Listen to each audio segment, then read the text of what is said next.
ਵਿੱਚ ਵੀ ਤੂੰ ਹੀ ਐ, ਜਲ ਥਲ ਮਈਲ ਪੂਰਿਆ, ਸੁਆਮੀ ਸਿਰਜਣਹਾਰ, ਅਨਕ ਭਾਂਤ ਹੋਏ ਪਸਰਿਆ, ਨਾਨਕ ਏਕ ਓੰਕਾਰ। ਇਸ ਤਰ੍ਹਾਂ ਇਹ ਸਰਗੁਣ ਵਿੱਚ ਚਲਿਆ ਜਾਂਦਾ ਜੀਵ। ਦੇਖ ਕੇ ਉਪਾਸ਼ਨਾ ਕਰਨੀ, ਸਾਰਿਆਂ ਵਿੱਚ ਸਭਨਾਂ ਵਿੱਚ ਦੇਖਣਾ ਵਾਹਿਗੁਰੂ ਨੂੰ, ਜੀਵਾਂ ਵਿੱਚ ਦੇਖਣਾ, ਪੰਛੀਆਂ ਵਿੱਚ ਦੇਖਣਾ, ਪਸ਼ੂਆਂ ਵਿੱਚ ਦੇਖਣਾ, ਕੀੜਿਆਂ ਕਿਰਮਾਂ ਵਿੱਚ ਦੇਖਣਾ। ਜਿਵੇਂ ਭਾਈ ਮੀਹਾਂ ਜੀ ਦਾ ਪ੍ਰਸੰਗ ਆਇਆ ਸੀ 9ਵੇਂ ਪਾਤਸ਼ਾਹ ਵਾਲੇ ਧਮਧਾਨ ਸਾਹਿਬ, ਮਾਤਾ ਨਾਨਕੀ ਜੀ ਨੇ ਦੇਖਿਆ ਵੀ ਸਿਰ ਤੋਂ ਪਾਣੀ ਲਾ ਕੇ ਜਦੋਂ ਪਾਇਆ ਉਹਨੇ ਵੱਡੇ ਘੜੇ ਵਿੱਚ, ਉਹ ਇੱਕ ਤੇ ਸਿਰ ਤੋਂ ਜਿਹੜਾ ਬਿੰਨੂ ਜਿਹਾ ਬੰਨਿਆ ਉਹ ਡਿੱਗ ਪਿਆ ਥੱਲੇ, ਵੀ ਕਈ ਕੀੜੇ ਡਿੱਗ ਪਏ ਥੱਲੇ। ਉਹ ਕੀੜੇ ਚੁੱਕ ਕੇ ਫੇਰ ਸਿਰ 'ਚ ਰੱਖ ਲਏ ਉਹਨੇ ਆਪਣੇ। ਮਾਤਾ ਜੀ ਕਹਿੰਦੇ ਪੁੱਤਰ ਇਹ ਕੀ ਕੀਤਾ ਤੂੰ, ਇਹ ਕੀੜੇ ਕਿੱਥੋਂ ਨਿਕਲੇ? ਕਹਿੰਦੇ ਮਾਤਾ ਜੀ ਬਸ ਇਹ ਹੁਣ ਮੈਂ ਕੀ ਕਰਾਂ, ਜੇ ਮੈਂ ਇਹਨੂੰ ਸਿੱੜ ਦਿਆਂਗਾ ਨਾ ਇਹ ਵਿਚਾਰੇ ਮਰ ਜਾਣਗੇ। ਹੁਣ ਤਾਂ ਮੇਰੇ ਸਿਰ 'ਚੋਂ ਮਾਸ ਖਾ ਖਾ ਕੇ ਜਿਉਂਦੇ ਨੇ ਇਹ, ਇਹਨਾਂ 'ਚ ਵੀ ਮਾਤਾ ਜੀ ਰੱਬ ਹੀ ਆ ਜੀ। ਮਾਤਾ ਨਿਹਾਲ ਹੋ ਗਈ, ਖੁਸ਼ ਹੋ ਗਏ, ਕਹਿੰਦੇ ਵਾਹ ਬਈ ਭਗਤਾ। ਮਹਾਰਾਜ 9ਵੇਂ ਪਾਤਸ਼ਾਹ ਆਏ, ਕਹਿੰਦੇ ਮਹਾਰਾਜ ਆਹ ਸਿੱਖ ਤਾਂ ਇੰਨੀ ਅਵਸਥਾ ਵਿੱਚ ਬਣਿਆ ਬੈਠਾ ਹੈ। ਅੱਛਾ ਮਹਾਰਾਜ ਸੱਚੇ ਪਾਤਸ਼ਾਹ ਕਹਿੰਦੇ ਤੇਰੇ ਬੜਾ ਮਹੰਤ ਬਣੇਗਾ ਤੂੰ, ਆ ਤੇਰੇ ਸਿਰ ਦੇ ਜਿੰਨੇ ਕੀੜੇ ਆ ਨਾ ਇਹ ਸਭ ਤੇਰੇ ਚੇਲੇ ਬਣਨਗੇ, ਫਿਰ ਇਹ ਤੇਰੇ ਨਾਲ ਹੀ ਤਰਨਗੇ। ਸੋ ਐਸਾ ਹੈ ਕਿ ਸਾਰਿਆਂ ਅੰਦਰ ਹੀ ਬ੍ਰਹਮ ਨੂੰ ਦੇਖਣਾ, ਦਿਖਦੀਆਂ ਚੀਜ਼ਾਂ ਵਿੱਚ ਬ੍ਰਹਮ ਨੂੰ ਦੇਖਣਾ ਹੀ ਸਰਗੁਣ ਦੀ ਉਪਾਸ਼ਨਾ ਹੈ। ਅਹੰਗ ਬ੍ਰਹਮਸਮੀ ਚਿੰਤਨ ਕਿਵਾ, ਨਿਰਗੁਣ ਉਪਾਸ ਭਾਵੇ ਕਪੀਨ। ਹੁਣ ਨਿਰਗੁਣ ਦੀ ਉਪਾਸ਼ਨਾ ਦੱਸਦੇ ਨੇ, ਕਹਿੰਦੇ ਅਹੰ ਬ੍ਰਹਮਸਮੀ, ਮੈਂ ਬ੍ਰਹਮ ਹਾਂ।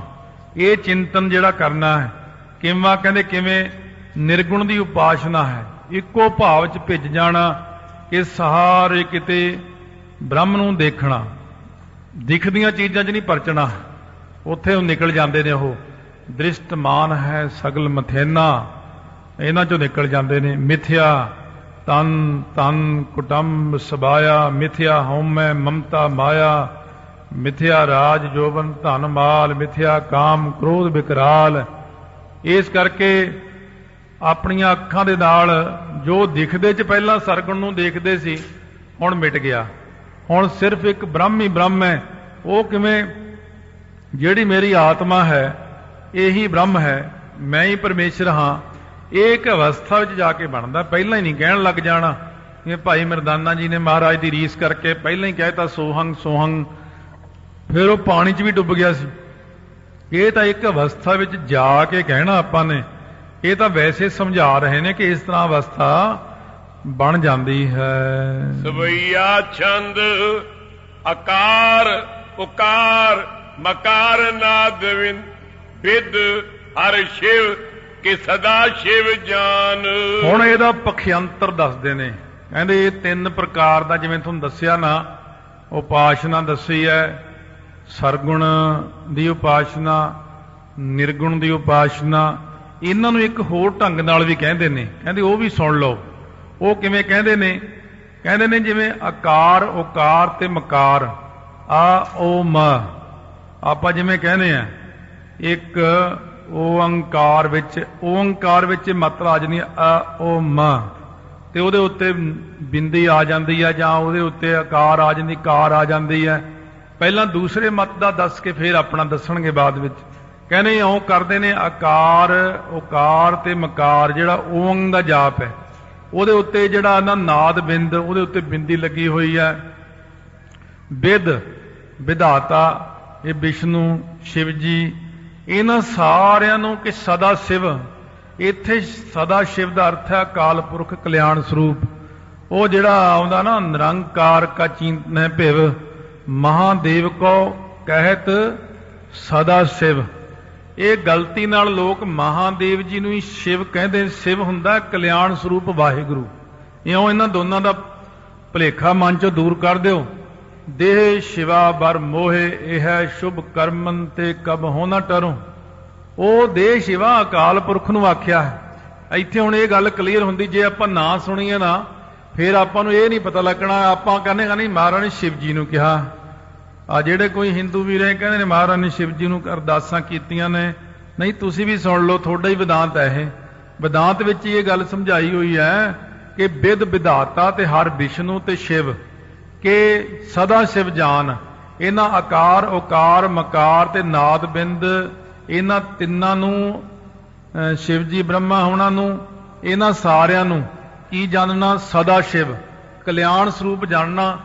इन्हां दी आकार नू मिटा देना मन चों, आकार मिटा के ये देखना कि ये भी वाहिगुरु ही है, सब गोबिंद है, सब गोबिंद है, गोबिंद बिन नहीं कोई। किते तो महाराज इउं कहंदे ने कि वाहिगुरु सब कुछ तू ही होई है, क्योंकि तू ही सारे रूप धारण कीते ने, सब कुछ तुसी आप ही करन वाले हो जी।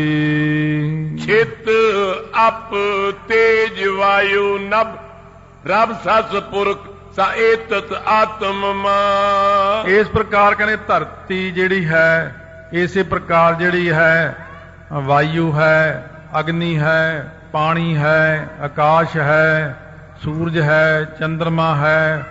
पुरख इत्थे ईश्वर का नाम है, पुरख ते प्रकृति। तो एतत आत्म मान, इन्हां सारियां चीज़ां नूं अपना ही आत्मा मनना कि ये जिवें मेरे अंदर आत्मा है, आत्मा मन के उन्हां दी उपासना करनी। सारियां चीज़ां विच जिवें मेरे विच जिहड़ी जोत काम करदी है, उही जोत सूरज विच है, उही चंद्रमा विच है, उही तारियां विच है, उही अग विच है, उही जोत धरती विच है। इउं जाण के ब्रह्म की उपासना करनी कि सारियां दे विच मैं ही हाँ। इउं उपासना जिहड़ी है सरगुण की उपासना, वो मेरे विच ब्रह्म है, मैं सारियां विच हाँ। जदों आ करके गंधारी ने कृष्ण जी नूं कहा सी रो रो के तुसी मेरा 100 पुੱਤ मार दिता, तीर मार मार के मेरे पुत्र मार दिते, इन्नी दुनिया मार दिती। तो उदों कृष्ण जी ने कहा सी नहीं माता, वो जिन्ने तीर वजे ने तेरे पुत्रां नूं तां जां दूजिआं नूं, वो सारे मैनू ही वजे ने, क्योंकि मैं आत्मा हाँ, मैं सारिਆਂ ਦੇ ਵਿੱਚ व्यापक हाँ। इस करके उन्होंने इस चीज़ ਨੂੰ देखिया होया सी। ये एक उपासना होंदी वक्रे किस्म दी, ये आपां कर सकते हैं कि सारिਆਂ ਵਿੱਚ मैं हाँ, भी जिवें दूजे ਨੂੰ भुख लगी आ उवें मैनू लगी आ। जे मेरे कोल एक रोटी लै पई अद्धी तूं खा लै, तैनूं भी भुख लगी होनी है। तो जे आपां कहीए नहीं साडा ही ढिड भरना चाहिए, दूजे दा भरना ही नहीं चाहिए, तो भावें होर दुनिया भुखी मरदे मरे, सानू की। ये हुंदी आम दुनिया की गल। पर जिहड़े इस उपासना विच बैठे ने, वो कहने पहला दूजिआं नूं छकाओ भाई, फिर बाद विच आप छको भाई। इस करके वो दूजिआं विच ब्रह्म नूं देखदे हन। एके उपासै अर कर उपासना ब्रह्म आत्मा एक समान। वो कहते ने एक उपास्या है ते एक उपासना करन वाला है, दो ने। ते उपास्या कौन है? ब्रह्म है। ते उपासक कौन है? आत्मा है। इन्हां दोहां नूं एक करके जिहड़ा करदा वो उपासे, उहनूं कहंदे ने। इस करके एक तां परमात्मा हो गया, एक आत्मा, ये दो चीज़ां हो गईयां। एक इन्हां दोनां नूं एक करके जानन वाला। सो जिवें आसा दी वार दे विच महाराज ने उच्चारण तां कीता है, सो इस प्रकार दे नाल सतगुरु महाराज कहने जिथे जा करके सतगुरु जी ने बचन कर दिता कि मेरे विच ते अकाल पुरख विच सारिਆਂ विच जिहड़ा एक जोत नूं देखदा है, अपने विच जोत नूं देखदा है, वो यही तो उपासना कर रहा है। जिहड़ा ये कहंदा कि आत्मा ते परमात्मा दोवें एक ने, वो तीजा जिहड़ा मैं आ, इन्हां दोनां नूं एक करके देखण वाला, इहनूं कहंदे ने एक उपास्या और कर उपासना। ब्रह्म आत्मा एक समान, ये दोनों इको समान हन। एक प्रतीक उपासना केवा। सो एक प्रकार दी जिहड़ी ना एक प्रतीक उपासना हुंदी है। ये प्रतीक उपासना जा करके इहदी भी सोझी दिंदे ने। अगे होर पंक्ति बोलणगे, कहे अपर सुनिए दे कान। प्रतीक उपासना हुंदी कहंदे होर जिहड़ा ना ਕੰਨ ਦੇ ਕੇ ਧਿਆਨ ਦੇ ਨਾਲ ਇਸ ਨੂੰ ਸੁਣਨਾ ਕਰੋ। अथवा विलय आकार उकारे, विलय उकार मकार मजार। ਹੁਣ ਇੱਕ ਹੋਰ ਦੂਸਰੇ ਪ੍ਰਕਾਰ ਦੀ ਉਪਾਸਨਾ। ਇੱਕ ਤਾਂ ਆਪਾਂ ਉਪਾਸਨਾ ਪਹਿਲਾਂ ਸੁਣੀ ਸੀਗੀ, ਜਿਹੜੀ ਆਪਾਂ ਨੇ ਉਪਾਸਨਾ ਕੀਤੀ, ਫਿਰ ਸਰਗੁਣ ਦੀ ਸੁਣੀ। ਹੁਣ ਆਪਾਂ ਵਿਲय ਕਰਨਾ ਸਾਰੀਆਂ ਚੀਜ਼ਾਂ ਨੂੰ।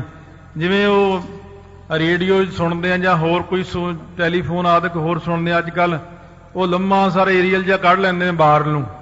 ਸੋ ਇਸ ਕਰਕੇ ਉਹ ਫਿਰ ਹੌਲੀ ਹੌਲੀ ਜਦੋਂ ਗੱਲਬਾਤ ਕਰ ਲਈ ਸਾਰਾ ਇਕੱਠਾ ਕਰ ਦਿੰਦੇ ਨੇ। ਇੱਕ ਦੇ ਵਿੱਚ ਦੂਜਾ, ਦੂਜੇ ਤੀਜਾ ਸਮਾ ਜਾਂਦਾ, ਉਹ ਛੋਟਾ ਜਿਹਾ ਹੀ ਰਹਿ ਜਾਂਦਾ। ਇਸੇ ਤਰ੍ਹਾਂ ਹੀ ਇਹ ਜਿਹੜਾ ਸਾਰਾ ਕੁਝ ਬ੍ਰਹਮ ਦੇ ਵਿੱਚੋਂ ਬਾਹਰ ਨੂੰ ਆਇਆ ਹੋਇਆ, ਉਹ ਬ੍ਰਹਮ ਵਿੱਚ ਹੀ ਲੀਨ ਕਰ ਲੈਣਾ ਇਸ ਢੰਗ ਦੇ ਨਾਲ, ਅਥਵਾ ਕਹਿੰਦੇ ਵਿਲੈ ਕਰਨਾ ਇੱਕ ਦੂਜੇ ਦੇ ਵਿੱਚ। ਉਹ ਮਾਂ ਨੂੰ ਹੁਣ ਕਿਵੇਂ ਵਿਲੈ ਕਰਦੇ ਨੇ, ਕਹਿੰਦੇ ਆਕਾਰ ਦੇ ਵਿੱਚ ਓਕਾਰ ਨੂੰ ਲੀਨ ਕਰ ਲੈਣਾ, ਵਿਲੈ ਓਕਾਰ ਦੇ ਵਿੱਚ ਮਕਾਰ ਨੂੰ ਉਹਦੇ ਵਿੱਚ ਲੀਨ ਕਰ ਲੈਣਾ। ਹੁਣ ਸਾਰਾ ਕੁਝ ਪਿੱਛੇ ਨੂੰ ਮੋੜ ਲਿਆ ਵਾਪਸ। ਅਰਧ ਮਾਤਰ ਮੈਂ ਕਰਮ ਕਾਰ ਲੇ ਅਰਧ ਮਾਤਰ ਕੋ ਪੁਰਖ ਉਦਾਰ। ਉਹ ਜਿਹੜੀ ਅਰਧ ਮਾਤਰਾ ਹੁੰਦੀ ਉੱਪਰਲੇ ਪਾਸੇ, ਕਹਿੰਦੇ ਉਹਨੂੰ ਮਕਾਰ ਦੇ ਵਿੱਚ ਲੀਨ ਕਰ ਲਿਆ, ਤੇ ਅਰਧ ਮਾਤਰ ਨੂੰ ਫਿਰ ਜਿਹੜਾ ਸੀ ਪੁਰਖ ਉਦਾਰ ਈਸ਼ਵਰ ਇਹਦੇ ਵਿੱਚ ਲੀਨ ਕਰ ਲਿਆ। ਜਿਵੇਂ ਆਪਾਂ ਊੜਾ ਲਿਖੀਏ ਜਾਂ ਓੰਕਾਰ ਲਿਖੀਏ, ਓੰਕਾਰ ਸਿੱਧਾ ਲਿਖੋ ਪਹਿਲਾਂ, ਇਹ ਗੱਲ ਸਮਝਣ ਵਾਸਤੇ ਹੈ। ਹੁਣ ਓੰਕਾਰ ਨੂੰ ਪੁੱਠਾ ਲਿਖੋ, ਪੁੱਠਾ ਉੱਤੋਂ ਸ਼ੁਰੂ ਕਰੋ, ਜਿਹੜੀ ਉਹ ਕਾਰ ਹੈ ਫਿਰ ਥੱਲੇ ਨੂੰ ਲਾਈਨ ਉਲਟੀ ਵਾਪਸ ਮੋੜ ਲਓ, ਵਾਪਸ ਮੋੜ ਲਈ ਲਾਈਨ, ਸਾਰਾ ਊੜਾ ਵਾਪਸ ਕਰਕੇ ਲਿਖ ਲਿਆ। ਜਿਵੇਂ ਇਸੇ ਤਰ੍ਹਾਂ ਜਿਵੇਂ ਪਹਿਲਾਂ ਊੜਾ ਖੋਲਿਆ ਸੀ ਬਾਹਰ ਨੂੰ, ਓੰਕਾਰ ਕਹਿ ਕੇ ਸ੍ਰਿਸ਼ਟੀ ਬਣਾਤੀ ਪਰਮੇਸ਼ਰ ਨੇ। ਜਦੋਂ ਸ੍ਰਿਸ਼ਟੀ ਨੂੰ ਲੈ ਕਰਦਾ ਨਾ ਤਾਂ ਵਾਪਸ ਇੱਕ ਵਾਰ ਫੇਰ ਓੰਕਾਰ ਕਹਿ ਕੇ ਵਾਪਸ ਓੰਕਾਰ ਦੇ ਰਾਹੀਂ ਸ੍ਰਿਸ਼ਟੀ ਨੂੰ ਲੀਨ ਕਰ ਦਿੰਦੇ ਨੇ ਆਪਣੇ ਵਿੱਚ। ਇਸ ਕਰਕੇ ਕਹਿੰਦੇ ਬਿਰਤੀ ਵਿੱਚ ਵੀ ਇਹ ਗੱਲ ਬਣ ਜਾਂਦੀ ਹੈ, ਬਿਰਤੀ ਦੇ ਵਿੱਚ ਇਹਨਾਂ ਸਾਰੀਆਂ ਅੱਖਰਾਂ ਨੂੰ ਹੀ ਲੀਨ ਕਰ ਲਈਦਾ ਹੈ। ਪੁਰਖ ਪਰਮਾਤਮ ਏਵ ਤਿਸ਼ਟੇ ਬ੍ਰਹਮ ਆਤਮਾ ਛੇਕ ਵਿਚਾਰ। ਸੋ ਇਸ ਕਰਕੇ ਮਹਾਰਾਜ ਸੱਚੇ ਪਾਤਸ਼ਾਹ ਕਹਿੰਦੇ ਨੇ ਕਿ ਇਹ ਜਿਹੜਾ ਨਾ ਸਾਰੀਆਂ ਮਾਤਰਾ ਨੂੰ ਇਕੱਤਰ ਕਰਕੇ ਫੇਰ ਕੀ ਦੇਖਣਾ ਹੈ ਕਿ ਇਸ ਤਰੀਕੇ ਦੇ ਨਾਲ ਉਹ ਜਿਹੜਾ ਬ੍ਰਹਮ ਹੈ ਨਾ ਆਤਮਾ, ਉਹਨੂੰ ਕੱਲਾ ਵਿਚਾਰਨਾ, ਇਹਨਾਂ ਸਾਰੀਆਂ ਚੀਜ਼ਾਂ ਨੂੰ ਹੌਲੀ ਹੌਲੀ ਹੌਲੀ ਆਪਣੇ ਅੰਦਰ ਇਕੱਠਾ ਕਰ ਲੈਣਾ, ਇਕੱਠਾ ਕਰਕੇ ਅਥਵਾ ਕਹਿੰਦੇ ਆਕਾਰ ਨੂੰ ਓਕਾਰ ਵਿੱਚ ਲੀਨ ਕਰੇ, ਓਕਾਰ ਨੂੰ ਮਕਾਰ ਵਿੱਚ, ਤੇ ਮਕਾਰ ਨੂੰ ਅਰਧ ਮਾਤਰਾ ਵਿੱਚ, ਅਰਧ ਮਾਤਰਾ ਨੂੰ ਪੁਰਖ ਵਿੱਚ ਲੀਨ ਕਰੇ, ਤੇ ਪੁਰਖ ਨੂੰ ਪਰਮਾਤਮਾ ਵਿੱਚ ਸਥਿਤ ਕਰੇ। ਹੁਣ ਕੀ ਰਹਿ ਗਿਆ ਆਪਣੇ ਕੋਲੇ? ਬ੍ਰਹਮ ਆਤਮਾ ਬਾਕੀ ਰਹਿ ਗਿਆ। ਇਹ ਵਿਚਾਰ ਲਓ ਕਿ ਭਾਵ ਆਤਮਾ ਬ੍ਰਹਮ ਰੂਪ ਜਾਣਿਆ ਗਿਆ ਹੈ। ਇਸ ਤਰ੍ਹਾਂ ਆਤਮਾ ਨੂੰ ਬ੍ਰਹਮ ਰੂਪ ਜਾਣਦੇ ਹਨ ਸਿਆਣੇ। ਇਤੀ ਉਪਾਸ਼ਨਾ ਨਰ ਕੁਰਿਆਤੈ ਭਿੰਨ ਭਿੰਨ ਲੀਜੈ ਉਰਧਾਰ। ਇਹ ਵੱਖੋ ਵੱਖਰੀਆਂ ਉਪਾਸ਼ਨਾ ਕੁਰਿਆਤੈ ਤੋਂ ਭਾਵ ਕਰਦੇ ਹਨ ਸਾਰੇ ਜੀਵ। ਇਤੇ ਉਪਾਸ਼ਨਾ ਇਹ ਜਿਹੜੀਆਂ ਕਰਦੇ ਨੇ ਸਾਰੇ ਜੀਵਾਂ ਦੇ ਆਪੋ ਆਪਣੇ ਢੰਗ ਤਰੀਕੇ ਨੇ। ਕਿਉਂ ਰੰਗੀ ਰੰਗੀ ਭਾਤੀ ਕਰ ਕਰ ਜਿਨਸੀ ਮਾਇਆ ਜਿਹਨੂੰ ਪਾਈ। ਜੇ ਆਪਾਂ ਕਹੀਏ ਕਿ ਤੂੰ ਬਈ ਸਰਗੁਣ ਦੀ ਉਪਾਸ਼ਨਾ ਕਿਉਂ ਕਰਦਾ, ਤੂੰ ਨਿਰਗੁਣ ਦੀ ਕਿਉਂ ਕਰਦਾ, ਤੂੰ ਕੱਲੀ ਉਪਾਸ਼ਨਾ ਕਿਉਂ ਕਰਦਾ, ਇਹ ਉਹਨਾਂ ਦੀ ਬਿਰਤੀ ਦੇ ਹਿਸਾਬ ਨਾਲ ਹੈ। ਜਿਨ੍ਹਾਂ ਦੀ ਜਿਹੀ ਜੀ ਬਿਰਤੀ ਹੁੰਦੀ ਹੈ, ਹੁਣ ਆਪਾਂ ਇੱਥੇ ਇੰਨੇ ਜਾਣੇ ਬੈਠੇ ਆ, ਆਪਣੀ ਸਾਰਿਆਂ ਦੀ ਗੱਲ ਆਪਸ 'ਚ ਰਲਦੀ ਨਹੀਂ, ਬਿਰਤੀ ਵੀ ਨਹੀਂ ਰਲਦੀ, ਤੇ ਇਸ ਕਰਕੇ ਸਾਰਿਆਂ ਦੀ ਆਪੋ ਆਪਣੀ ਬਿਰਤੀ ਹੈ। ਜਿੱਥੇ ਕਿ ਜਿੰਨਾ ਦਿਮਾਗ ਕੰਮ ਕਰਦਾ ਹੈ, ਜਿੰਨਾ ਕੁ ਵਾਹਿਗੁਰੂ ਕਿਸੇ ਨੂੰ ਸੋਝੀ ਦਿੰਦਾ ਹੈ, ਇਸ ਕਰਕੇ ਮਹਾਰਾਜ ਕਹਿੰਦੇ ਆਪਾਂ ਨੂੰ ਤਾਂ ਸਿੱਧਾ ਨਿਰਗੁਣ ਜੀ ਲੈ ਗਏ ਨੇ। ਮੂਲ ਮੰਤਰ ਪੜ੍ਹਦੇ ਜਾਓ ਤੇ ਉਹਦੇ ਅਰਥ ਵਿਚਾਰਦੇ ਜਾਓ, ਸਭ ਤੋਂ ਵਧੀਆ ਹੈ। ਜਪਜੀ ਸਾਹਿਬ ਅਰਥਾਂ ਸਮੇਤ ਵਿਚਾਰ ਲਓ ਰੋਜ਼, ਮੂਲ ਮੰਤਰ ਦੀ ਵਿਚਾਰ ਕਰ ਲਓ ਰੋਜ਼। ਤੇ ਇਸੇ ਪ੍ਰਕਾਰ ਕਹਿੰਦੇ ਨੇ ਅਕਾਲ ਪੁਰਖ ਵਾਹਿਗੁਰੂ ਜੋ ਸਰਬ ਵਿਆਪਕ ਪਰਿਪੂਰਨ ਹੈ, ਉਹ ਵੀ ਕਰ ਲੈਣਾ ਤੇ ਸਾਰਿਆਂ ਵਿੱਚ ਦੇਖਣਾ। ਇਹ ਨੇਤਰੋ ਮੇਰਿਓ ਹਰ ਤੁਮ ਹੈ ਜੋਤ ਧਰੀ, ਹਰ ਬਿਨ ਅਵਰ ਨਾ ਦੇਖੋ ਕੋਈ, ਹਰ ਬਿਨ ਅਵਰ ਨਾ ਦੇਖੋ ਕੋਈ, ਨਦਰੀ ਹਰ ਨਿਹਾਲਿਆ ਇਹੋ ਵਿਸ ਸੰਸਾਰ ਤੁਮ ਦੇਖਦੇ, ਇਹੋ ਹਰ ਕਾ ਰੂਪ ਹੈ, ਹਰ ਰੂਪ ਨਦਰੀ ਆਇਆ, ਗੁਰ ਪ੍ਰਸਾਦੀ ਬੁੱਝਾ ਜਾਂ ਵੇਖਾਂ ਹਰ ਇੱਕ ਹੈ, ਹਰ ਬਿਨ ਅਵਰ ਨਾ ਕੋਈ, ਕਹਿ ਨਾਨਕੇ ਨੇਤਰੰਧ ਸੇ, ਸਤਿਗੁਰ ਮਿਲਿਆ ਦਿਵ ਦ੍ਰਿਸ਼ਟ ਹੋਈ। ਸਾਰਿਆਂ 'ਚ ਬ੍ਰਹਮ ਹੀ ਬ੍ਰਹਮ ਦੇਖਣਾ। ਅਥਵਾ ਇਹੋ ਜਗ ਸੱਚੇ ਕੀ ਹੈ ਕੋਠੜੀ, ਸੱਚੇ ਕਾ ਵਿੱਚ ਵਾਸ, ਇੱਕ ਨਾ ਹੁਕਮ ਸਮਾਇਲ, ਇੱਕ ਨਾ ਹੁਕਮੇ ਕਰੇ ਵਿਨਾਸ਼, ਇੱਕ ਨਾ ਭਾਣਾ ਕੱਢ ਲੈ, ਇੱਕ ਨਾ ਮਾਇਆ ਵਿੱਚ ਨਿਵਾਸ। ਇਸ ਤਰ੍ਹਾਂ ਵੀ ਸੋਝੀ ਦੇ ਦਿੰਦੇ ਮਹਾਰਾਜ ਸੱਚੇ ਪਾਤਸ਼ਾਹ। ਇਹ ਵੀ ਕਹਿੰਦੇ ਨੇ, ਕਹਿੰਦੇ ਦੇਖੋ ਭਾਈ ਸਾਰਿਆਂ 'ਚ ਬ੍ਰਹਮ ਜਾਣ ਕੇ ਦਇਆ ਕਰੋ, ਲੰਗਰ ਵਰਤਾਓ, ਵੰਡ ਛਕੋ। ਇਹ ਵੀ ਕਹਿੰਦੇ ਆ ਕਿ ਦੁਨੀਆ ਨਾਸਵੰਤ ਹੈ। ਦੋਨੋਂ ਪੱਖਾਂ ਵਿੱਚ ਹੀ ਆਪਾਂ ਨੇ ਸਮਝ ਲੈਣਾ ਕਿ ਉਪਾਸ਼ਨਾ ਕਿਸ ਢੰਗ ਦੇ ਨਾਲ ਕਰਨੀ ਹੈ। ਸਵਈਆ ਛੰਦ ਸਤਿਅੰ ਗਿਆਨ ਮਨੰਤੰ ਬ੍ਰਹਮ ਜੋ ਤਤਮਸਿਆਦ ਵਾਕ ਜੇ ਚਾਰ। ਹੁਣ ਕਹਿੰਦੇ ਨੇ ਗਿਆਨ ਕਾਂਡ ਸੁਣਾਉਂਦੇ ਤੁਹਾਨੂੰ। ਪਹਿਲਾਂ ਕਰਮ ਕਾਂਡ ਸੁਣਾਇਆ ਸੀਗਾ, ਫਿਰ ਉਪਾਸ਼ਨਾ ਸੁਣਾਈ ਸੀਗੀ, ਕਿਉਂਕਿ ਇਹ ਚੀਜ਼ਾਂ ਕਥਾ 'ਚ ਬਾਅਦ 'ਚ ਕੰਮ ਦਿੰਦੀਆਂ ਨੇ। ਪਹਿਲਾਂ ਸੁਣਨ ਨੂੰ ਔਖੀਆਂ ਲੱਗਦੀਆਂ ਨੇ, ਫਿਰ ਤਾਂ ਅਸੀਂ ਛੇਤੀ ਛੇਤੀ ਕਹਿ ਕੇ ਲੰਘ ਜਾਂਦੇ ਹਾਂ ਕਿ ਕਰਮ ਉਪਾਸ਼ਨਾ ਤੇ ਗਿਆਨ ਦੇ ਨਾਲ ਇਹ ਚੀਜ਼ਾਂ ਮਿਟਦੀਆਂ। ਜਿਹੜੀਆਂ ਮਲ ਵਿਖੇਪ ਤੇ ਅਵਰਨ, ਉਹ ਕਹਿ ਕੇ ਜੇ ਲੰਘ ਗਏ ਤੁਸੀਂ ਕਹੋਗੇ ਪਤਾ ਨਹੀਂ ਕੀ ਕਹਿ ਕੇ ਚਲਿਆ ਗਿਆ। ਹੁਣ ਜੇ ਸੁਣ ਲਈਏ ਤਾਂ ਚੰਗੀ ਗੱਲ ਹੈ। ਅਥ ਗਿਆਨ ਕਾਂਡ ਹੁਣ ਸ਼ੁਰੂ ਕਰਦੇ ਨੇ, ਕਹਿੰਦੇ ਸਤਯੰ ਗਿਆਨਮ ਅਨੰਤੰ ਬ੍ਰਹਮ। ਇਹ ਦੁਬਾਰਾ ਦੋਨੋਂ ਵਾਕ ਫੇਰ ਆ ਰਹੇ ਨੇ, ਜਿਹੜੇ ਵਾਕ ਨੇ ਮਹਾਵਾਕ ਤੇ ਅਵੰਤਰ ਵਾਕ, ਵਖਰੇਵੇਂ ਵਾਲੇ ਦੋਨੇ ਵਾਕ ਦਿੰਦੇ ਨੇ ਆਨੰਦ ਆਪਾਂ ਨੂੰ। ਸਤਯੰ ਬ੍ਰਹਮ ਸਤ ਹੈ, ਬ੍ਰਹਮ ਗਿਆਨ ਰੂਪ ਹੈ, ਬ੍ਰਹਮ ਬੇਅੰਤ ਹੈ। ਅਤਵਾ ਜਿਹੜਾ ਇਹ ਤਤਵਮਸਿਆਦ ਬ੍ਰਹਮ ਲਿਖਿਆ ਸੀਗਾ ਕਿ ਮੈਂ ਹੀ ਬ੍ਰਹਮ ਹਾਂ, ਵਾਕ ਜਿਹੜੇ ਚਾਰੇ ਹਨ। ਸਰਬਾਤਮ ਬ੍ਰਹਮ, ਬ੍ਰਹਮ ਸਰਬ ਆਤਮ, ਅਦੁੱਤੀ ਦ્વੈਤ ਨਾਸਤੀ ਧਾਰ। ਹੁਣ ਇਹਨਾਂ ਗੱਲਾਂ ਨੂੰ ਸੁਣ ਕੇ ਕਹਿੰਦੇ ਨੇ ਸਰਬਾਤਮ ਬ੍ਰਹਮ, ਸਾਰੀਆਂ ਆਤਮਾ ਵਿੱਚ ਬ੍ਰਹਮ ਏਕ ਕ੍ਰਿਸ਼ਨੰ ਸਰਬ ਦੇਵਾ ਦੇਵ ਦੇਵਾਤ ਆਤਮਾ। ਆਸਾ ਦੀ ਵਾਰ ਵਿੱਚ ਵੀ ਪੜ੍ਹਦੇ ਆਂ। ਸਹਿਸਕ੍ਰਿਤੀ ਲਿਖਣ ਤੋਂ ਪਹਿਲਾਂ ਪੰਜਵੇਂ ਪਾਤਸ਼ਾਹੀ ਸਹਿਸਕ੍ਰਿਤੀ ਦੇ ਸ਼ਲੋਕ ਸ਼ੁਰੂ ਹੋਣ ਤੋਂ ਪਹਿਲਾਂ ਗੁਰੂ ਨਾਨਕ ਦੇਵ ਜੀ ਦੇ ਇਹੀ 4 ਸ਼ਲੋਕ ਉੱਪਰ ਵੀ ਲਿਖੇ ਹੋਏ ਨੇ ਸਹਿਸਕ੍ਰਿਤੀ ਦੇ, ਏਕ ਕ੍ਰਿਸ਼ਨੰ ਸਰਬ ਦੇਵਾ ਦੇਵ ਦੇਵਾਤ ਆਤਮਾ। ਇਸ ਕਰਕੇ ਇਹ ਸਾਰਾ ਕੁਝ ਉੱਥੇ ਵੀ ਲਿਖਿਆ ਹੋਇਆ ਹੈ। ਗੁਰੂ ਨਾਨਕ ਦੇਵ ਜੀ ਨੇ ਉਹਨਾਂ ਨੂੰ ਜਿਹੜੀ ਬਿਸ਼ਨ ਦੱਤ ਪੰਡਤ ਹੋਣਾ ਨੂੰ ਕਥਾ ਸੁਣਾਈ ਸੀ ਬ੍ਰਹਮ ਦੀ, ਕਿ ਜੇ ਸਾਰਿਆਂ ਵਿੱਚ ਬ੍ਰਹਮ ਦੇਖਣਾ, ਜੇ ਕੋਈ ਦੇਖੇ ਨਾਨਕ ਤਾ ਕਾ ਦਾਸ ਹੈ ਸੋਈ ਨਿਰੰਜਨ ਦੇਵ। ਕਹਿੰਦੇ ਜੇ ਕੋਈ ਇਹ ਕਹੇ, ਗੁਰੂ ਨਾਨਕ ਦੇਵ ਜੀ ਕਹਿੰਦੇ ਕਿ ਸਾਰਿਆਂ ਵਿੱਚ ਬ੍ਰਹਮ ਹੀ ਬ੍ਰਹਮ ਹੈ, ਕਹਿੰਦੇ ਮੈਂ ਉਹਦਾ ਦਾਸ ਹਾਂ। ਤਾਂ ਇੱਥੇ ਕਹਿੰਦੇ ਸਰਬਾਤਮ ਬ੍ਰਹਮ, ਸਾਰਿਆਂ ਵਿੱਚ ਬ੍ਰਹਮ ਹੈ ਤੇ ਬ੍ਰਹਮ ਸਰਬਾਤਮ, ਬ੍ਰਹਮ ਸਾਰਿਆਂ ਦਾ ਆਤਮਾ ਰੂਪ ਹੈ ਤੇ ਆਤਮਾ ਹੀ ਬ੍ਰਹਮ ਹੈ। ਇਹਨਾਂ ਦੋਨਾਂ ਨੂੰ ਇੱਕੋ ਰੂਪ ਕਰਕੇ ਜਿਹੜਾ ਬੰਦਾ ਜਾਣ ਲੈਂਦਾ, ਬਾਕੀ ਕਹਿੰਦੇ ਸਾਰਾ ਕੁਝ ਨਾਸਵੰਤ ਹੈ। ਸਤਿਅੰ ਗਿਆਨ ਅਨੰਤ ਆਤਮਾ, ਬ੍ਰਹਮ ਏਕ ਅਦਵੈ ਨਿਰਧਾਰ। ਜਿਹੜਾ ਆਪਾਂ ਪਹਿਲਾਂ ਕਿਹਾ ਸੀ ਕਿ ਬ੍ਰਹਮ ਸਤ ਹੈ, ਗਿਆਨ ਸਰੂਪ ਹੈ, ਬੇਅੰਤ ਹੈ, ਇਹ ਅੱਖਰ ਪਹਿਲਾਂ ਵੀ ਆ ਚੁੱਕੇ ਜਿਹੜੇ ਆਤਮਾ ਬ੍ਰਹਮ ਏਕ ਅਦਵੈ ਨਿਰਧਾਰ। ਕਹਿੰਦੇ ਆਤਮਾ ਅਤੇ ਜਿਹੜਾ ਬ੍ਰਹਮ ਹੈ ਉਹ ਵੀ ਸੱਤ ਹੈ ਤੇ ਉਹ ਵੀ ਸੱਤ ਹੈ। ਇਉਂ ਹੁਣ ਨਿਰਧਾਰ ਕਰ, ਆਪਣੇ ਅੰਦਰ ਵਿਚਾਰ ਕਰ ਕਿ ਆਤਮਾ ਅਤੇ ਪਰਮਾਤਮਾ ਦੋਨੋਂ ਹੀ ਇੱਕ ਰੂਪ ਨੇ। ਉਹ ਕਿਵੇਂ? ਕਹਿੰਦੇ ਇਉਂ ਜਾਣ ਜਿਵੇਂ ਨਦੀ ਜਾਂ ਸਰੋਵਰ ਦਾ ਪ੍ਰਮਾਣ ਸਮੁੰਦਰ ਨਾਲ ਰਲਾ ਲਈਏ, ਬਈ ਜਿਹੜਾ ਇਹ ਪਾਣੀ ਹੈ ਇਹ ਵੀ ਪਾਣੀ ਹੈ ਤੇ ਉਹ ਵੀ ਪਾਣੀ ਹੈ। ਇਹ ਪਾਣੀ ਦਾ ਵੀ ਬਾਸ਼ਪੀਕਰਨ ਹੋ ਕੇ ਉੜ ਜਾਂਦਾ, ਉਹਦਾ ਵੀ ਉੜ ਜਾਂਦਾ, ਇਹਨਾਂ 'ਚ ਹੁਣ ਕੋਈ ਫਰਕ ਤਾਂ ਰਹਿੰਦਾ ਨਹੀਂ ਹੈ। ਇਸੇ ਪ੍ਰਕਾਰ ਦੋਨਾਂ ਚੀਜ਼ਾਂ ਨੂੰ ਆਪਸ ਵਿੱਚ, ਆਤਮਾ ਨੂੰ ਤੇ ਬ੍ਰਹਮ ਨੂੰ ਆਪਸ ਵਿੱਚ ਮਿਲਾਈ ਜਾਣਾ ਕਿ ਇਹ ਵੀ ਸੱਤ ਹੈ, ਉਹ ਵੀ ਸੱਤ ਹੈ, ਉਹ ਵੀ ਅਨੰਤ ਹੈ, ਉਹ ਵੀ ਅਨੰਤ ਹੈ, ਉਹ ਵੀ ਅਦਵੈਤ ਰੂਪ ਹੈ, ਉਹਦੀ ਵੀ ਅਦਵੈਤ ਰੂਪ ਹੈ। ਇਸ ਤਰ੍ਹਾਂ ਦੋਨਾਂ ਨੂੰ ਇੱਕੋ ਰੂਪ ਕਰ ਕਰਕੇ ਜਾਣਨਾ, ਇਹ ਬਹਿ ਕੇ ਵਿਚਾਰ ਹੁੰਦੀ ਹੈ। ਇਹ ਤਾਂ ਕਥਾ ਹੈ, ਕਥਾ ਵਿੱਚ ਬਹਿ ਕੇ ਤਾਂ ਆਪਾਂ ਇੰਨਾ ਕੁਝ ਨਹੀਂ ਕਰ ਸਕਦੇ। ਇਹ ਤਾਂ ਜਦੋਂ ਆਪਾਂ ਇਕੱਲੇ ਬੈਠੇ ਕਿਤੇ ਵਾਹਿਗੁਰੂ ਮੰਤਰ ਦਾ ਸਿਮਰਨ ਕਰਨ, ਉਦੋਂ ਵਿਚਾਰਾਂਗੇ ਕਿ ਉਹ ਜੋ ਬ੍ਰਹਮ ਹੈ ਉਹ ਵੀ ਸੱਤ ਹੈ ਤੇ ਜਿਹੜੀ ਮੇਰੇ ਅੰਦਰ ਆਤਮਾ ਹੈ ਇਹ ਵੀ ਸੱਤ ਹੈ। ਉਹ ਜਿਹੜਾ ਬ੍ਰਹਮ ਹੈ ਉਹ ਵੀ ਨਾਸ਼ ਨਹੀਂ ਹੁੰਦਾ ਤੇ ਮੇਰੀ ਆਤਮਾ ਵੀ ਨਾਸ਼ ਨਹੀਂ ਹੁੰਦੀ। ਇਸ ਤਰ੍ਹਾਂ ਆਪਣੇ ਆਪ ਨੂੰ ਉਸ ਬ੍ਰਹਮ ਦੇ ਨਾਲ ਜੋੜਨਾ, ਲੀਨ ਕਰਨਾ, ਵਾਹਿਗੁਰੂ ਵਾਹਿਗੁਰੂ ਕਰਨਾ, ਇਸ ਤਰੀਕੇ ਦੇ ਨਾਲ ਜੀਵ ਨੂੰ ਬ੍ਰਹਮ ਦਾ ਗਿਆਨ ਆਪਣੇ ਅੰਦਰ ਛੇਤੀ ਪ੍ਰਗਟ ਹੋ ਜਾਂਦਾ ਹੈ। ਕਰਮ ਉਪਾਸਨ ਦੋ ਬਿਵਰਜਿਤ, ਪੁਰਖ ਸਾਧ ਤੇ ਵਰਜਿਤ ਹੋਏ। ਹੁਣ ਕਹਿੰਦੇ ਇੱਥੇ ਆ ਕੇ ਕਰਮ ਤੇ ਉਪਾਸਨਾ ਦੋਨੇ ਵਿਵਰਜਿਤ ਹੋ ਜਾਂਦੀਆਂ ਨੇ, ਪੁਰਖ ਸਾਧਿਆ ਤੇ ਵਰਜਿਤ ਹੋਏ। ਇਸ ਕਰਕੇ ਜਿਹੜਾ ਸਾਧਨਾ ਕਰਨ ਵਾਲਾ ਪੁਰਖ ਹੈ ਨਾ, ਪੁਰਖਾਂ ਦੇ ਜਿਹੜਾ ਨਾ ਸਾਧਿਆ ਯੋਗ ਪੁਰਖ ਹੈ, ਉਹ ਹੋਣੇ ਕਰਕੇ ਉਹ ਸਾਰੇ ਕਰਮ ਇੱਥੇ ਮਨਾ ਹੋ ਜਾਂਦੇ ਨੇ ਆ ਕੇ, ਕਿਉਂਕਿ ਉਹ ਕਰਮ ਹੁਣ ਰਹਿ ਗਏ, ਖਤਮ ਹੋ ਗਏ। ਬਸ ਉਹਨਾਂ ਕਰਮਾਂ ਦੀ ਹੁਣ ਲੋੜ ਨਹੀਂ। ਹੁਣ ਤਾਂ ਆਪਾਂ ਪਹਿਲਾਂ ਮੋਟੇ ਕਰਮ ਕਰਦੇ ਆਂ, ਫਿਰ ਉਸ ਤੋਂ ਛੋਟੇ ਕਰਮ ਕਰਦੇ ਆਂ, ਫਿਰ ਉਸ ਤੋਂ ਛੋਟੇ ਕਰਦੇ ਆਂ, ਅਖੀਰ ਤਾਂ ਅੰਦਰ ਸਮਾਧੀ ਲਾ ਕੇ ਇੱਕ ਗੱਲ ਕਰਦੇ ਆਂ ਕਿ ਇਹ ਜਿਹੜਾ ਬ੍ਰਹਮ ਹੈ, ਇਹ ਬ੍ਰਹਮ ਸਾਰੇ ਵਿਆਪਕ ਹੈ, ਉਹੀ ਬ੍ਰਹਮ ਮੇਰੇ ਅੰਦਰ ਹੈ।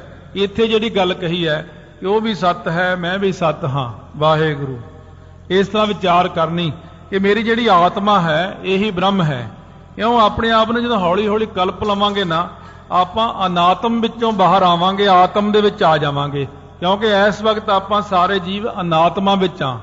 ਅਨਾਤਮਾ ਜਿਹੜੀ ਹੁੰਦੀ ਆ ਬਾਹਰਲਾ ਸਰੀਰ, ਬੁੱਧੀ, ਆ ਪ੍ਰਾਣ, ਆ ਮਨ, ਆ ਇੰਦਰੀਆਂ, ਆ ਵਿਸ਼ੇ ਵਿਕਾਰ, ਇਹ ਖਾਣਾ ਪੀਣਾ, ਇਹਨਾਂ ਸਾਰਿਆਂ ਇਕੱਠਿਆਂ ਦਾ ਨਾਮ ਅਨਾਤਮਾ ਹੈ। ਹੌਲੀ ਹੌਲੀ ਆਪਾਂ ਨੇ ਆਪਣੇ ਅੰਦਰਲੀ ਆਤਮਾ ਨੂੰ ਇਉਂ ਕਹਿਣਾ, ਬਾਰ-ਬਾਰ ਟਕੋਰਨਾ ਉਹਨੂੰ ਕਿ ਮਨ ਤੂੰ ਜੋਤ ਸਰੂਪ ਹੈ, ਆਪਣਾ ਮੂਲ ਪਛਾਣ। ਮਨ ਤੂੰ ਜੋਤ ਸਰੂਪ ਹੈ, ਆਪਣਾ ਮੂਲ ਪਛਾਣ। ਇਹ ਮਨ ਨੂੰ ਜਗਾਓ ਬਈ, ਇਉਂ ਕਹਿ ਕੇ ਬਾਰ-ਬਾਰ ਲੱਖਾਂ ਵਾਰੀ ਇਹ ਜਾਪ ਕਰਨਾ ਪੈਂਦਾ। ਉਹ ਮਨ ਤੂੰ ਜੋਤ ਸਰੂਪ ਹੈ, ਆਪਣਾ ਮੂਲ ਪਛਾਣ, ਤੂੰ ਬ੍ਰਹਮ ਰੂਪ ਹੈ ਬੰਦਿਆ। ਮਹਾਰਾਜ ਇਉਂ ਜਗਾਉਂਦੇ ਨੇ ਬਾਰ-ਬਾਰ। ਤਾਈਓ ਤਾਂ ਆਪਾਂ ਕਹਿੰਦੇ ਵਾਹਿਗੁਰੂ ਵਾਹਿਗੁਰੂ ਵਾਹਿਗੁਰੂ। ਇਸੇ ਕਰਕੇ ਲੋਕੀ ਕਹਿੰਦੇ ਇੰਨਾ ਵਾਹਿਗੁਰੂ ਵਾਹਿਗੁਰੂ ਕਾਹਨੂੰ ਕਰਦੇ ਹੋ ਤੁਸੀਂ, ਜਾਂ ਇੰਨੇ ਪਾਠਾਂ ਦੀ ਕੀ ਲੋੜ ਹੈ? ਇੱਕ ਪਾਠ ਸਵੇਰੇ ਕਰ ਤਾਂ ਲਿਆ ਜਪਜੀ ਸਾਹਿਬ ਦਾ, ਆ 100 ਪਾਠ ਦੀ ਕੀ ਲੋੜ ਹੈ? ਇਹ 100 ਪਾਠ ਦੀ ਲੋੜ ਇਸੇ ਵਾਸਤੇ ਪੈਂਦੀ ਹੈ ਸ਼ਾਮ ਤੱਕ, ਕਿਉਂਕਿ ਜੇ ਆਪਾਂ ਇੰਨਾ ਪਾਠ ਨਾ ਕਰੀਏ ਤਾਂ ਆਪਾਂ ਕੰਮ ਬਹੁਤ ਵੱਡਾ ਕਰਨਾ ਨਾ, ਆਤਮਾ ਤੇ ਪ੍ਰਮਾਤਮਾ ਨੂੰ ਇੱਕ ਕਰਨਾ ਹੈ। ਕੇਵਲ ਗਿਆਨ ਮਾਤਰ ਹੀ ਤਿਸ਼ਟਤ, ਗਿਆਨ ਕਾਂਡ ਕੋ ਲੱਛਣ ਜੋਏ। ਇਹ ਗਿਆਨ ਕਾਂਡ ਦੇ ਲੱਛਣ ਨੇ, ਕੇਵਲ ਗਿਆਨ ਮਾਤਰ ਵਿੱਚ ਹੀ ਟਿਕਿਆ ਰਹਿੰਦਾ ਹੈ। ਗਿਆਨ ਜਦੋਂ ਇੱਕ ਵਾਰ ਹੋ ਜੇ ਨਾ, ਜਿਵੇਂ ਆਪਾਂ ਨੂੰ ਇੰਨਾ ਗਿਆਨ ਮਿਲਦਾ ਹੈ, ਆਪਾਂ ਤਾਂ ਚਲੋ ਐਵੇਂ ਬਸ ਠੀਕ ਹੈ ਸਤਸੰਗ ਚ ਆਏ ਆ, ਇਹ ਗਿਆਨ ਨੂੰ ਹਿਰਦੇ 'ਚ ਬਿਠਾ ਕੇ ਘਰ ਲਿਜਾਣ ਵਾਲਾ ਤਾਂ ਕੋਈ ਹੀ ਬੰਦਾ ਹੋਊਗਾ। ਬਾਕੀ ਤਾਂ ਸਾਰੇ ਇੱਥੇ ਬਾਹਰ ਜਾ ਕੇ ਝੋਲੀ ਝਾੜ ਦੇਣਗੇ, ਚਲੋ ਜੀ ਸੁਣ ਲਿਆ, ਐਵੇਂ ਸੀ, ਸਮਝ ਕੁਛ ਨਹੀਂ ਆਇਆ, ਐਵੇਂ ਬੋਲੀ ਗਿਆ, ਇਹਨੇ ਸਾਖੀ ਚੰਗੀ ਆ। ਤੁਸੀਂ ਇੰਨੇ ਕੁ 'ਚ ਹੀ ਰਹਿ ਜਾਣਾ ਬਸ। ਇਸ ਕਰਕੇ ਇਦੋਂ ਗਾਂ ਨਹੀਂ ਵਧਣਾ। ਮਹਾਰਾਜ ਕਹਿੰਦੇ ਇਹ ਗਿਆਨ ਹਿਰਦੇ ਵਿੱਚ ਟਿਕਾ ਕੇ ਲੈ ਜਾਓ ਤੇ ਜਾ ਕੇ ਅਭਿਆਸ ਕਰੋ, ਗੱਲਾਂ ਨਾ ਕਰੋ, ਵਾਹਿਗੁਰੂ ਵਾਹਿਗੁਰੂ ਕਰੋ, ਤੁਰੇ ਜਾਂਦੇ ਬਾਣੀ ਪੜ੍ਹੀ ਜਾਓ, ਗੋਬਿੰਦੇ ਮੁਕੰਦੇ ਜਪੀ ਜਾਓ। ਇਸ ਤਰ੍ਹਾਂ ਆਪਾਂ ਗਿਆਨ ਦੇ ਵਿੱਚ ਟਿਕ ਕੇ ਰਹਿਣਾ ਹੈ। ਗਿਆਨ ਕਾਂਡ ਉਪਨਿਸ਼ਦ ਕੈ ਸਭ, ਵੇਦ ਅੰਤ ਵੇਦਾਂ ਤਕ ਹੋਏ।